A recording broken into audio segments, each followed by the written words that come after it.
വെച്ചോ. അവനെ നീ തോക്കിന്റെ സാധനം വാങ്ങിക്കാൻ പോയപ്പോഴേ അവിടെ മെഡിക്കൽ കോളേജിന്റെ ഫ്രണ്ടിൽ വെച്ച് നിന്റെ ഇളയ അനിയത്തിയെ ഞാൻ കണ്ടു. അയ്യോ എന്റെ ദൈവം, നിങ്ങൾക്ക് അറിഞ്ഞാ ഞാൻ രണ്ടാമത്തെ മോള് ഗർഭിണിയാ. അവളെ പ്രസവത്തിന് അഡ്മിറ്റ് ചെയ്ത്.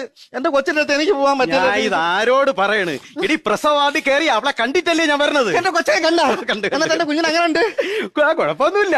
പെയിന് വന്നും പോയൊക്കെ ഇരിക്കണം. അവനെ പ്ലെയിൻ വന്നും പോയി നെടുമ്പാശ്ശേരി എയർപോർട്ടോ. എടി പെയിൻ വേദന. പിന്നെ അങ്ങനെ പറ. പിന്നെ ഞാൻ ഡോക്ടറെ കയറി കണ്ടേ. എന്ത് പറഞ്ഞു? ഞങ്ങളതാ എന്റെ കുടുംബത്തിൽ കാത്തിരുന്നുണ്ടാവുന്ന ഒരു കുഞ്ഞാ ഭാവാനെ. ഒരു ഉത്തരവാദിത്തം കാണിക്കണമല്ലോ. പിന്നെ ഡോക്ടറോട് കാര്യം ചോദിച്ചു. സുനന്ദ മോളെ പരിശോധിച്ചു.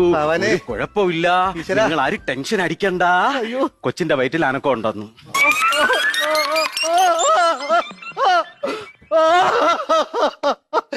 എന്റെ അനിയത്തിയുടെ കൊച്ചിന്റെ വയറ്റിൽ അന്നാക്കോണ്ടേ. എന്റെ കൊച്ചിന്റെ വയറ്റിൽ അന്നാക്കോണ്ടേ.